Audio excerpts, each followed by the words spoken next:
할렐루야. 우리 시편 34편 9절 말씀. 너희 성도들아 여호와를 경외하라. 너희 성도들아 여호와를 경외하라. 그를 경외하는 자에게는 부족함이 없도다. 그를 경외하는 자에게는 부족함이 없도다. 아멘. 여러분의 고백대로 되어질 줄로 믿습니다. 세상에 우리가 살아가면서 우리 인생들에게 과연 우리가 많은 경험들을 하고 살아갑니다. 때로는 그것이 내게는 유익한 경험, 때로는 불필요한 이런 경험들, 많은 경험들을 하고 살아옵니다. 이 송현이라고 하는 사람이 쓴 어느 쥐의 유언이라고 하는 시가 있습니다.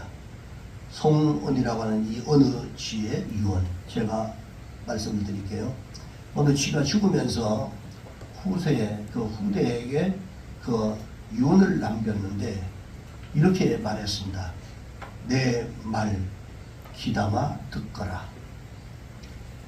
우리가 경계해야 할 것은 저마다 다른 무서움의 형식을 갖추고 있다. 그 중에서 무서움의 형식을 감추고 있는 무서움이 가장 무서운 무서움이다. 내 말 잘 듣거라. 그러면서 고양이와 쥐듯이 가장 무서운 것이 아니다. 사실은 우리가 생각할 때는 고양이의 지금 유언인데 고양이가 제일 두려워해야 되는 것이 사실은 쥐가 되게 두려워해야 되는 것은 고양이고 그 다음에 쥐 덫일 텐데 그게 무서운 게 아니다라고 얘기를 합니다. 오랫동안 자기가 평생 살아보니까 자기의 경험에 의해서 지금 후대에게 그런 유언을 남기는 겁니다. 자, 고양이와 쥐덫이 가장 무서운 것이 아니다. 고양이는 언제나 고양이로 있고 쥐덫은 언제나 쥐덫으로 있으니 내 나이가 되면 그만큼 나이가 되면 고양이쯤이야 차라리 같이 늙어가는 이웃일 수도 있고 쥐덫쯤이야 내 슬기로 시험대에서 피할 수가 있게 된다. 삶의 경륜이 오래되다 보면 나를 올고매고 저것은 쥐덫이구나 하고 식감적으로 자기의 슬기로 그걸 할 수 있다는 거예요. 죽을 때까지. 자, 그런데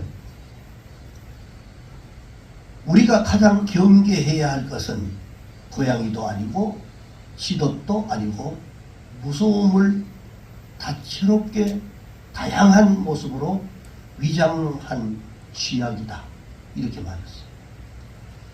때로는 밑비로 맛있는 밥도 주고 때로는 그것에 대해서 또 다른 쥐들이 좋아할 만한 것을 주고 거기에다가 쥐약을 섞어가지고 놓기도 하고 이제 이런 얘기죠.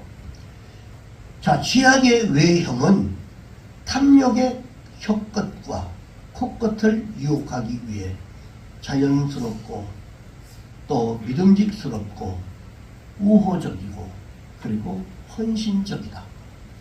그러나 쥐약의 외형이 어떻거나 간에 쥐약은 쥐약이다. 이 바보더라. 이렇게 했어요. 참으로 우리가 깊이 생각해 봐야 될 이야기인 것 같습니다.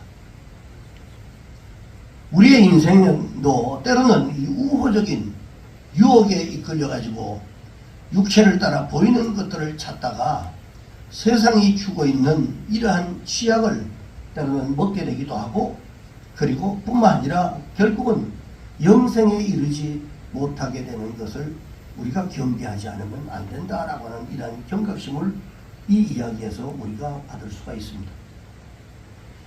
이 세상 그리고 이 세상을 살아가고 있는 인류는 혹독한 이러한 대가를 치르며 살아가고 있습니다. 그것은 하나님이 선하신 가치를 따라서 사랑함으로써 지으신 인간이 하나님의 뜻을 저버리고 스스로 신과 같은 이러한 존재로서 그것의 되려고 내가 비록 피조물인데도 불구하고 나를 지으신 바로 그 하나님과 똑같은 자리에 서기 위해서 항상 노력을 하고, 결국은 하나님께서는 이런 불순종을 인간에게는 탐욕의 노예로 남게 되는 인간으로, 결국은 우리 인간이 그렇게 남게 될 수밖에 없었다라고 하는 겁니다. 자, 하나님의 사람이었는데 사람의 사람이 되고 말았습니다. 우리는 다 하나님의 사람인데 우리 자신들을 보면 사람의 사람이 되어 가고 있어요. 그리고 영적인 존재로서의 사람이었는데 육적인 존재로서의 사람이 되고 있습니다. 뿐만 아니라 끊임없이 생존의 씨름을 하면서 살아가고는 있지만 죽음에 이르는 이러한 존재를 결국은 벗어날 수 없는 존재로 살아가고 있다는 겁니다. 사람이 병에 걸렸을 때 그 병의 원인을 찾아가지고 이게 병의 원인이구나 하고 그것을 치료하지 않으면요, 이것은 잠시 미봉책에 불과한 겁니다. 다시 말해서 우리의 신앙에 잘못된 것들을, 이게 무엇이 잘못됐다라고 하는 것들을 그걸 정확하게 집어서 그걸 해결하지 않으면 결국은 두리뭉실 그냥 미봉책에 불과한 이러한 삶을 여전히 살아갈 수밖에 없다라고 말합니다. 자, 이와 같이 하나님을 떠나서 죄와의 이 사망의 고통을 경험하고 있는 이 인간이 사랑과 그리고 생명과 진리를 주신 하나님을 다시 경험하지 아니하면 그 사망 선고에서 절대로 벗어날 수가 없다는 겁니다. 자, 에덴 동산에서 이 아담과 하와가 말씀하시는 하나님을 떠났습니다. 그리고 곧 말씀하시는 하나님께 불순종을 한 겁니다. 물론 여기에 불순종의 머리가 되는 이 사단이, 그리고 마귀의 역사가 있었다는 사실을 우리가 다 알고 있습니다. 그러면 알고 있어도 하나님의 말씀을 받아야죠. 우리가 신앙생활을 하면서도 수없이 우리를 넘어지게 하는 사단의 유혹이 있습니다. 그렇지만 거기에 빠지는 것이 아니라 우리가 하나님을 바라봐야죠. 여러분, 하나님은 사랑이십니다. 아멘. 하나님은 말씀을 떠난 이 사망 선고를 받은 인생을 불쌍히 여겼어요. 그리고 이에 친히 말씀이 육신이 되어 오신 예수님께서 인간의 사명을 감당하시고 결국은 사흘 만에 부활한다는 이 선포를 합니다. 자, 이것 때문에 이 죄와 사망이라고 하는 이 감옥에서 우리가 건짐을 받고, 그리고 다시금 내게 말씀하시는 하나님을 경험하는 삶으로 우리가 인도를 받고 살아가는 것입니다.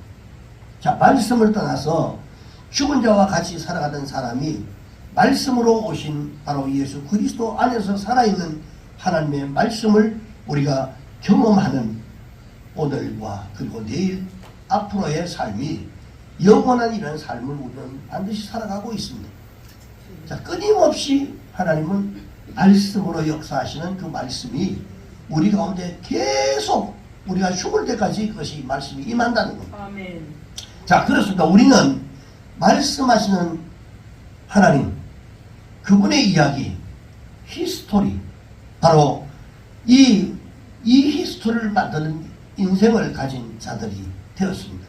그래서 우리의 삶이, 하루하루의 삶이 곧 하나님을 이야기하고 하나님의 이야기를 계속해서 끊임없이 만들어가고 써가는 이러한 일들을 우리가 끊임없이 하고 있는 겁니다.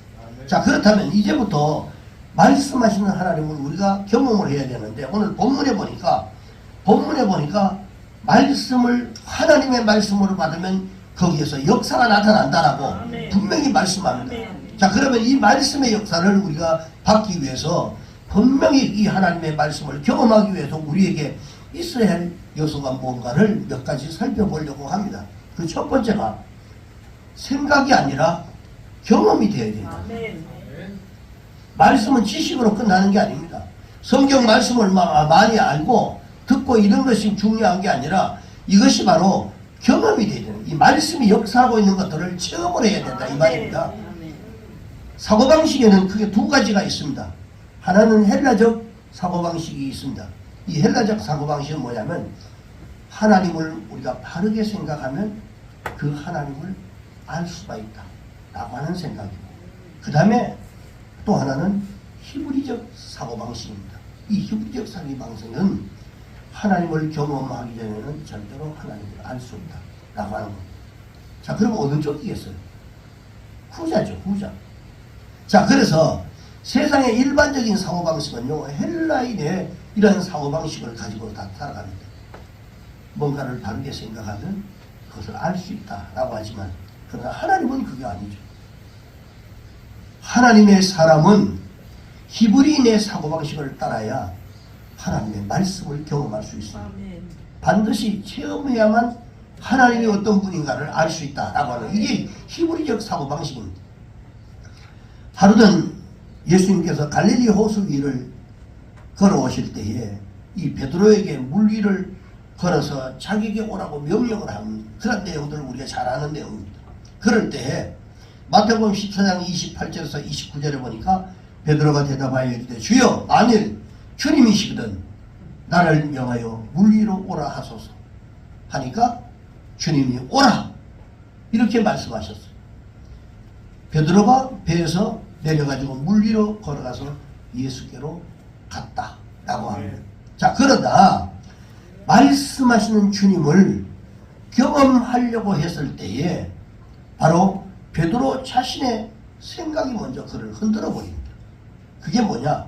그 다음에 보니까 30절에서 14장 30절에서 32절에 보니까 바람을 보고 무서워 빠져가는지라 소리질러 이르되 주여 나를 구원하소서. 그리고는 예수께서 즉시 손을 내밀어서 그를 잡으시면서 말씀하시기를 뭐라 믿음이 적은 자여 왜 의심했느냐. 자 하시고 함께 배에 올랐더니 바람과 바다가 잔잔히 했다. 자, 주께서 베드로에게 말씀을 하신다고 왜 의심하느냐? 이게 남의 얘기가 아닙니다. 여러분, 우리의 얘기입니다. 우리의 얘기. 주님께서 우리에게 말씀하시는 거예요. 하루에도 12번도 말씀에 대해서 우리가 의심하고, 그리고 또 믿음 없는 말하고 행동했던 것들이 얼마나 많은지 모릅니다. 우리는 성경에 있는 이야기를 꼭 성경의 그 인물에 대한 얘기로 생각하시면 안 됩니다. 이것을 기록해놓은 의미는 나를 통해서 나에게 적용하기 위해서 말씀을 주신 거예요. 그러면 베드로가 이렇게 자기 생각이 흔들려서 주님께서 말씀대로 그냥 그거 말씀만 보고 쫓아갔으면 그대로 물 위로 계속 걸어갈 수 있었을 텐데, 바람을 보고 좌우로 봤더니 자기의 생각에 그쳐서 결국 물에 빠져버렸다. 의심했다. 이 베드로의 의심은 여러분 생각에서 온 겁니다. 그래서 과연 내가 물 위를 걸을 수 있을까? 오라소서 할 때는 충만했습니다. 그 충만했을 때, 오라고 했을 때 그냥 뛰어들 때까지는 괜찮았어요. 과연 내가 할 수 있을까? 안 되면 어떡하지? 우리의 생각도 마찬가지라는 얘기입니다. 그래서 오늘 본문의 말씀에 보니까요, 오늘 본문 2장 13절 말씀 보니까 그러므로 우리가 하나님께 끊임없이 감사함은 너희가 우리에게 들은 바 하나님의 말씀을 받을 때에 사람의 말로 받지 아니하고, 이 사람들은 사람의 말로 받지 않았다. 그러니까 많은 역사를 경험했다는 얘기입니다. 그리고 사람의 말로 받지 않고 하나님의 말씀으로 받음이니, 받았더니 이 말씀이 또 너희 믿는 자 가운데서 역사했다. 아멘. 자, 사람의 말로 받음은 사람의 생각, 그리고 곧 자신의 생각이 먼저 개입되는 겁니다. 그러나 하나님의 말씀을 받으면 말씀하시는 하나님을 반드시 경험하는 바로 그 시작이 되는 것입니다. 그러니까 말씀으로 받을 때, 하나님의 말씀으로 받을 때 하나님의 역사의 시작이 그때부터 시작된단 말이에요. 자, 그래서 하나님의 말씀으로 받기 위해서 먼저 필요한 것이 바로 뭘까요? 믿음입니다. 믿음. 믿어야 되는 겁니다.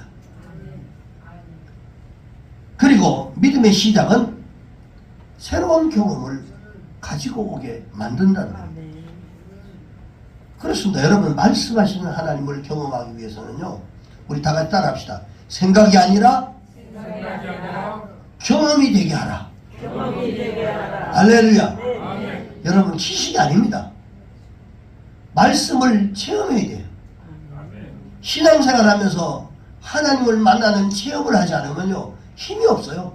그러니까 하나님을 부인할 수밖에 없고 그냥 종교적 생활만 하는 거예요. 위로받고.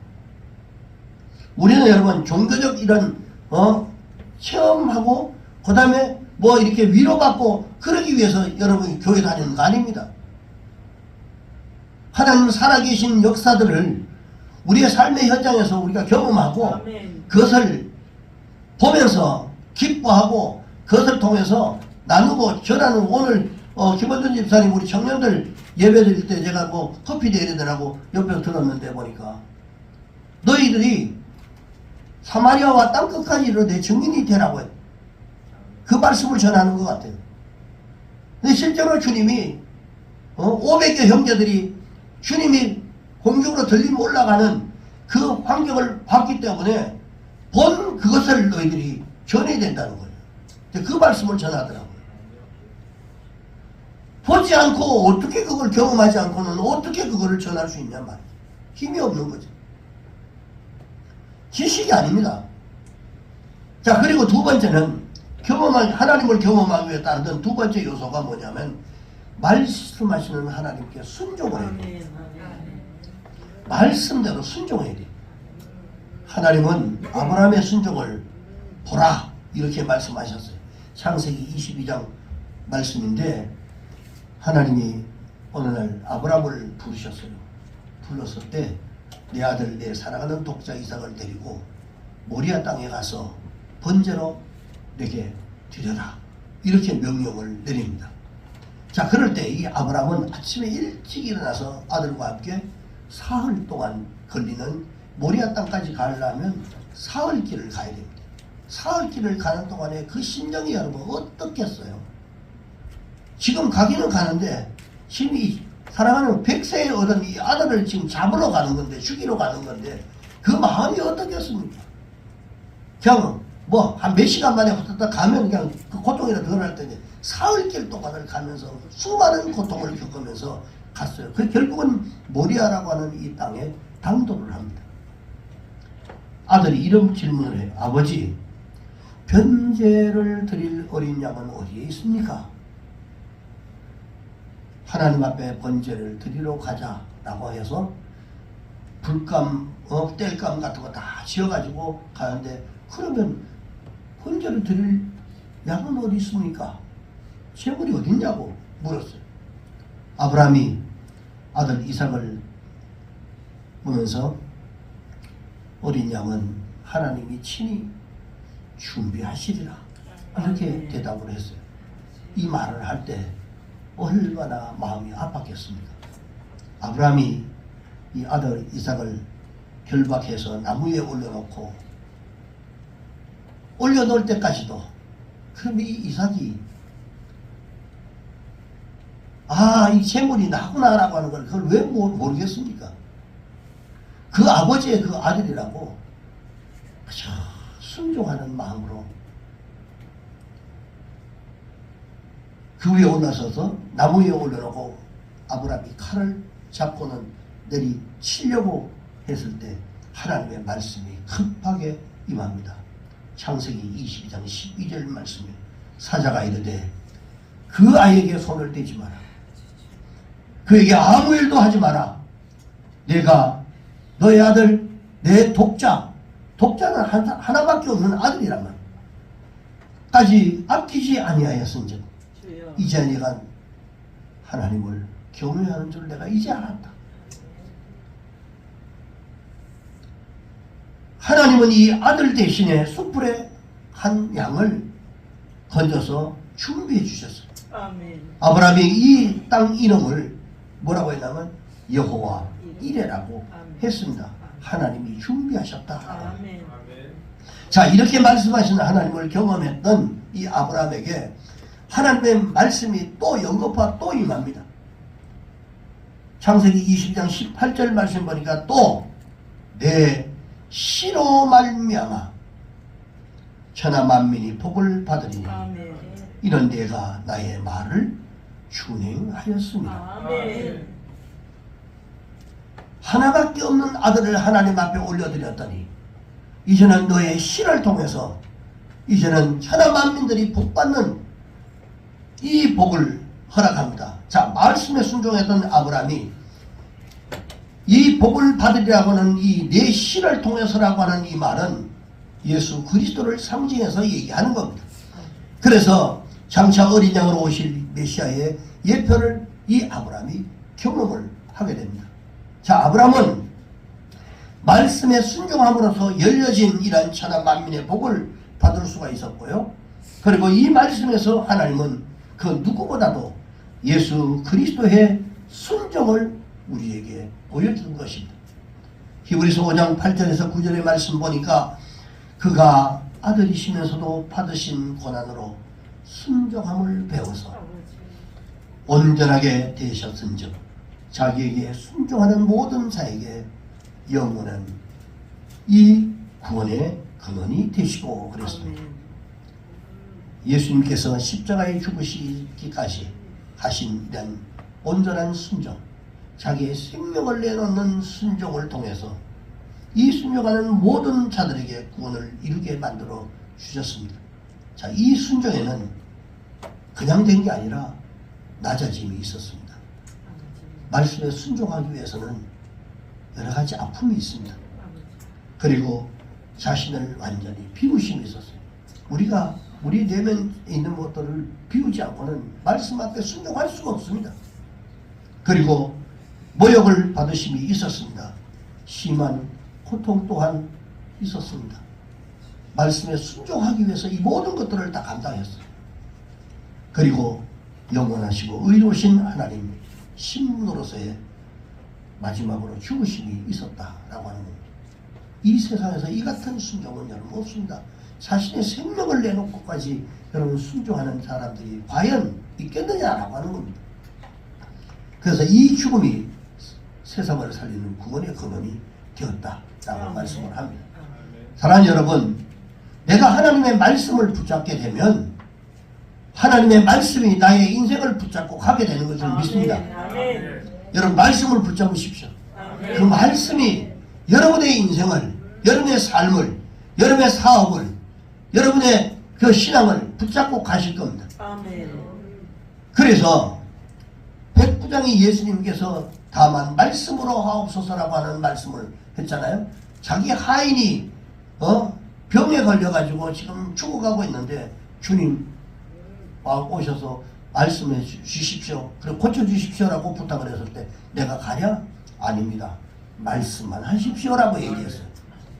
자, 이것은 왜 이 말씀이 말씀으로만 하십시오소서라고 하는 이 말이 왜 귀한 말씀이냐면 이것은 단순히 듣겠다는 의미가 아닙니다. 말씀하시는 거 듣겠다는 의미가 아니라 예수님께서 말씀하시면 말씀하시는 대로 그대로 될 것입니다. 움직입니다라고 하는 이런 의미가 있는 거예요. 그냥 말씀하시는 게 아닙니다. 자, 말씀을 우리가 붙잡을 때, 곧 말씀을 경험할 때 시원한 아이스콘처럼 여러분 붙잡는 것처럼 그렇게 달콤하기만은 할 수가 없습니다. 말씀을 붙잡기 위해서는 여러 가지 아픔도 있고 고통도 있습니다. 어느 정도의 고통과 갈등과 시험이 따를 수 있습니다.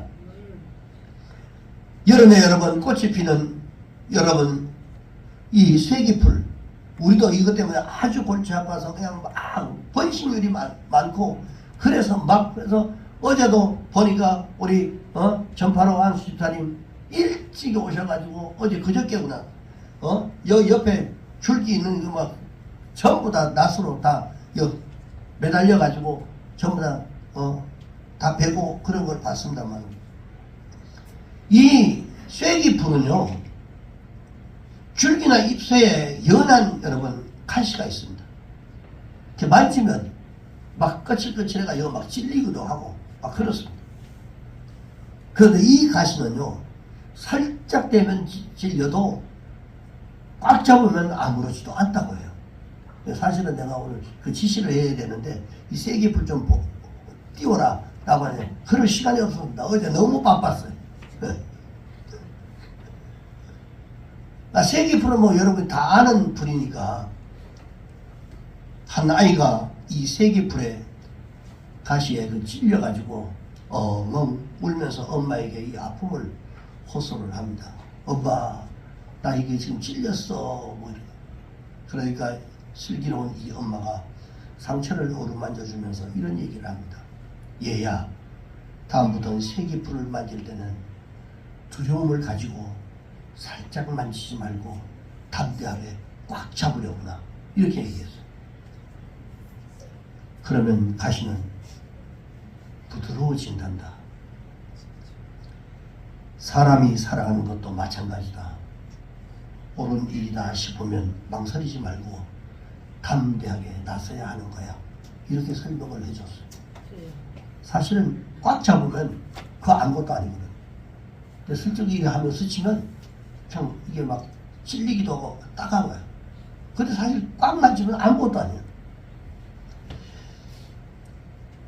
영어 그 수거의 쐐기풀이라고 하는 이 영어가 뭐라 하냐면 쐐기풀을 잡다라고 하는 말이 이런 그랩더 넬로우라고 하는 이런 말. 제가 발음이 좀 안 좋아도 비슷하게 뭐 들으시면 됩니다. 그런데 이 그랩더 넬로우라고 하는 이 말은 공경에 선뜻 맞선다 이런 뜻입니다. 이 쐐기풀이라는 이름입니다.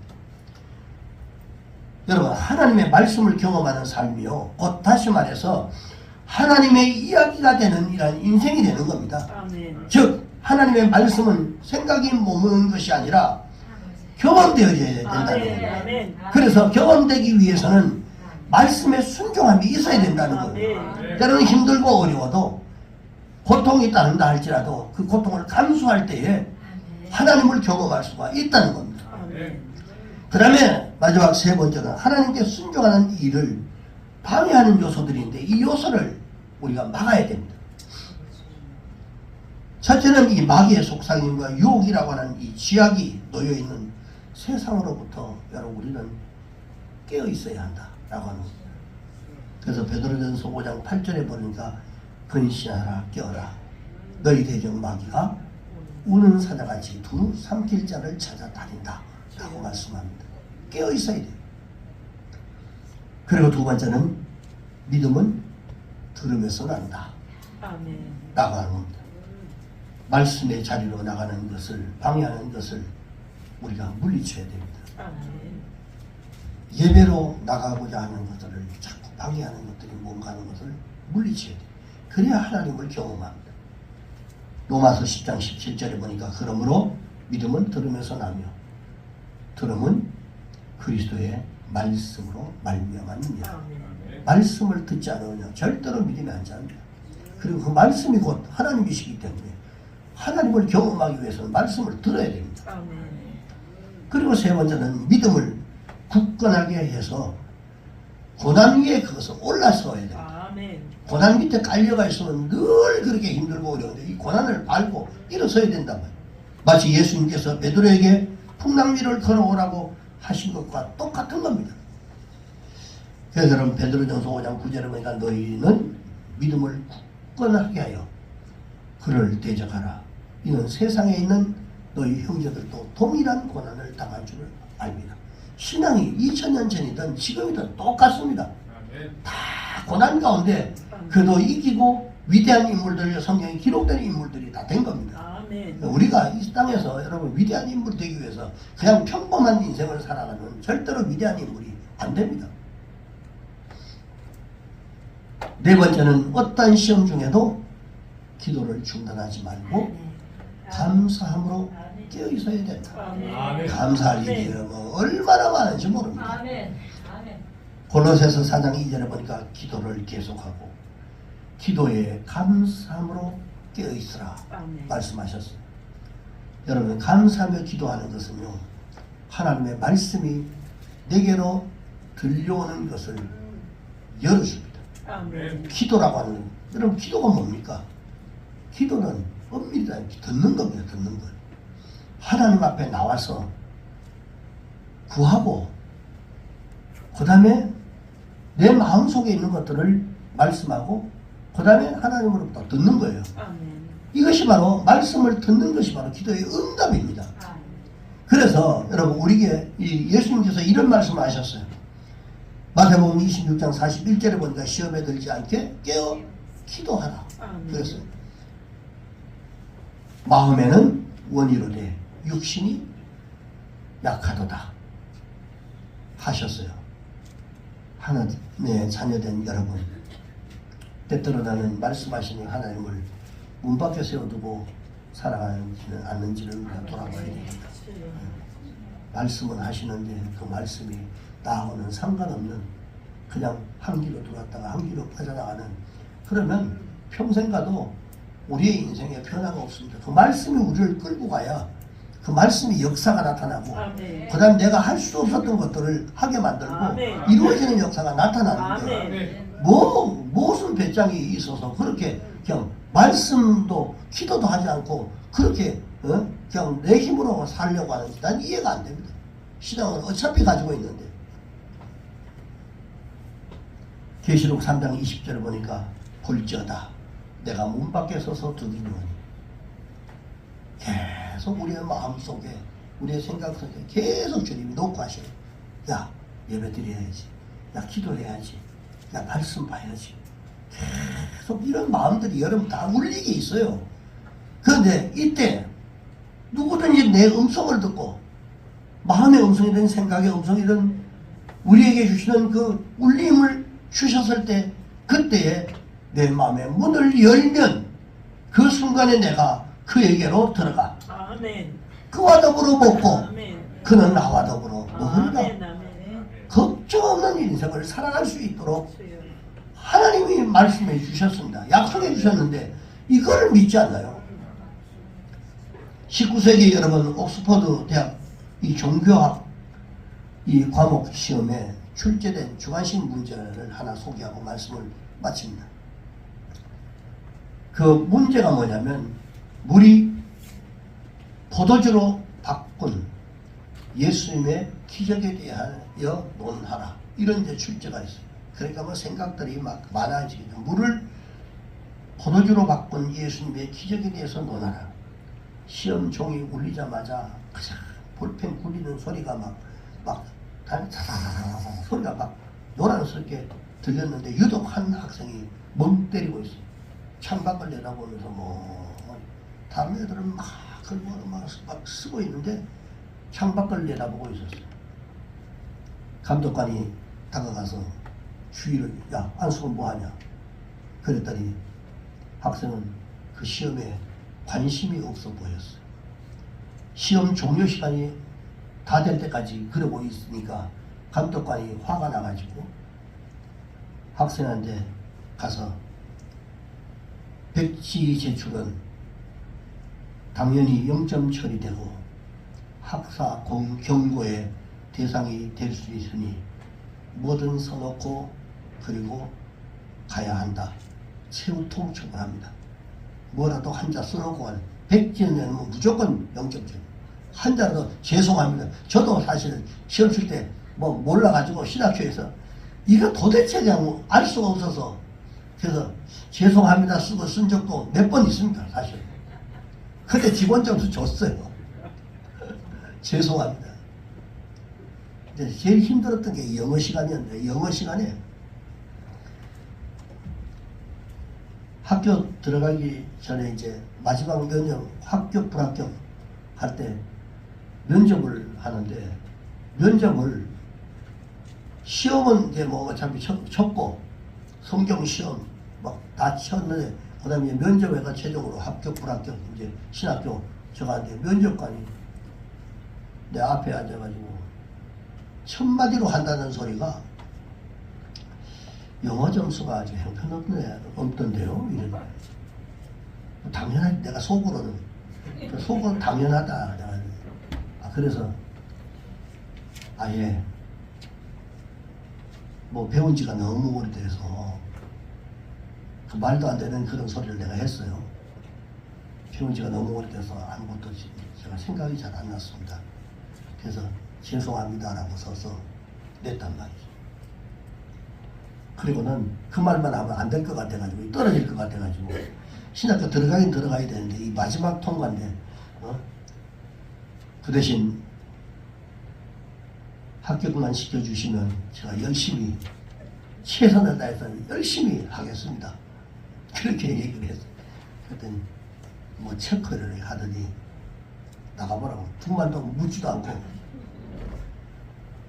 영어 점수가 빵점에서 빵점 뭐 오 예스 하든 뭐 오 예스라고 쓰고 뭐 이거 할 텐데 전부 다 뭐 이게 뭐 저 문장 써놓고 그걸 해석하라 뭐 이런 거 무슨 뭐 어떻게 젊은 애들이나 잘하지. 그러니까 0점을 맞았으니 형편없던데요. 아, 배운 지가 오래돼서 그렇습니다 라고 얘기했습니다. 근데 죄송합니다. 열심히 하겠습니다. 그랬더니 그게 참작이 돼가지고 합격 통지서를 받았어요. 나중에 얼마나 기쁜지 모르겠어요. 절대로 백지 내면 안 되거든요. 자, 그런데 이 달랑 한 줄 답안지 가서 이 교수가 화가 나서 백지를 내면 0점 처리하고 마지막에 절대로 이거는 학사 경고의 대상이 된다. 최후 통첩을 하고 딱 돌아오더니 이 말에 딴청을 펴던 이 학생이 돌연 시험지를 뚫어지게 쳐다보더니 정말 단 한 줄만 써서 고사장에 유유히 빠져나갔습니다. 사놓고는. 자, 그런데 달랑이 한 줄짜리 답안지, 이 답안지가 옥스퍼드 대학의 신학과 창립 이후에 전설이 된 만점 최고의 답안지였습니다. 자, 그러면 이 만점 답안지를 쓴 이 사람이 누구냐면 영국의 3대 낭만파 시인 중에 한 사람이었던 조지 고던 바이런이라고 하는 사람이었습니다. 자, 대학 교수의 모든 신학 교수들을 감동시키고 올 하트를 받았던 이 바이런의 한 줄 답안지가 뭐였냐 하면 물이 그 주인을 만나니 얼굴을 붉히더라. 이렇게 썼어요. 교수들이 이걸 보고 깜짝 놀랐어요. 시적인 가문 속에 엄청난 내용이 들어가 있어요. 그 물이 주인을 만나니 얼굴을 붉히더라. 그렇게 딱 한 줄 썼는데 완전히 그냥 난리가 나버렸습니다. 아무것도 아닌 물이 주님을 만나니까 포도주로 변했다는 거예요. 그리고 진짜 주님을 만나야 기적이 일어난다는 거예요. 만나면 물이든 뭐든 상관이 없다는 거죠. 어떤 무능한 사람이라도 그 주님을 만나면 완전히 바뀐다는 겁니다. 그래서 주인을 만 진짜 주님, 우리의 주인이 누굽니까? 주님이십니다. 그 주님을 진짜 만나면 물이 포도주 된 사건처럼 변화가 일어난다는 겁니다.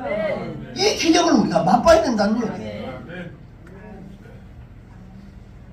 그런데 출중한 외모로 여러분 수많은 여성을 만났던 이 바이런, 막상 그는 말씀으로 다가오시는 예수 그리스도를 직접 경험하지를 못한 채 지극히 작은 것, 모기에게 물려가지고 말라리아 질병으로 36세의 짧은 인생을 마칩니다. 이 사람이 성경을 모르는 게 아니고 성경을 알았어요. 하나님을 체험을 하지 않았어요. 지식적으로 이 모든 것들을 다 달달 외울 정도로 알고 있었습니다. 지식으로 알고 있었던 이것이 아무런 소용이 되고 자기 인생에 아무런 도움이 안 됐어요. 이 말씀이 자기가 체험되고 경험이 되어야 되는데 그게 없었단 말이에요. 여러분, 우리가 예수 오래 믿으면 지식적으로는 다른 어떤 사람들도 월등할 수 있습니다. 초신앙 때는 뭐 기도하면 사람들이 우리가 보통 하는 얘기가 왜 저 사람은 금방 예수 믿는 사람들은 기도하면 하나님이 그렇게 잘 들어준다. 이 말이 무슨 뜻입니까, 여러분? 순수하게 말씀을 그대로 믿고 하나님 앞에 구하고 말씀대로 믿고 구하기 때문에 그런 역사가 나타나는 거예요. 그런데 그거 없이 지식으로 이론으로만 가지고 있으니까 역사가 나타나지 않고 늘 세월만 10년, 20년 가는 거예요. 하나님의 기적을 맛봐야 되는데. 사랑하는 여러분, 아브라함의 순종은 여호와 이레의 하나님을 경험하게 만들었습니다. 더욱이 이 세상에 오신 이는 어린 양으로 오신 이러한 메시아를 미리 경험을 하는 이 맛을 이 아브라함이 경험을 하게 됩니다. 그리고 더 큰 사명, 온 세상에 하나님의 나라를 세우는 일에 첫 건축자로 하나님이 그를 삼으셨어요. 그리고 무엇보다도 말씀이 육신이 되어 희생하기까지 말씀에 순종함으로 이 세상을 구원하시고 하나님을 경험하신 예수 그리스도께서는 오늘 저와 여러분의 삶의 이야기를 만드시는 그런 주님이 되셨습니다. 사랑하는 여러분, 여러분이 하나님의 말씀에 순종하면 하나님은 여러분들을 더욱더 신뢰하실 겁니다. 그리고 그 하나님은 여러분에게 더욱더 놀라운 사명을 이루게 하실 말씀으로부터의 이런 능력을 반드시 입혀주실 줄로 믿습니다. 뿐만 아니라 하나님을 알게 되고 말씀하시는 하나님을 경험하게 하실 것입니다. 내가 하나님을 위해서 무엇을 할 것인가 하는 것이 아니라 여러분 오히려 하나님이 나를 통해서 무엇인가를 하기를 원하신다라고 하는 이 사실을 여러분 경험하라고 하는 것입니다. 그것을 경험해야만 내가 아니라도 네가 그것을 체험하고 역사를 나타낼 수가 있다라고 말씀해 주고 있는 겁니다. 하나님은 이렇게 말씀하셨습니다. 오늘 말씀의 결론입니다. 그리고 우리에게 주신 믿음, 바로 이 믿음인데 내게 말씀하시는 하나님을 경험하기 시작할 때 너는 나 여호와가 준비한 삶을 경험하리라. 기도하겠습니다.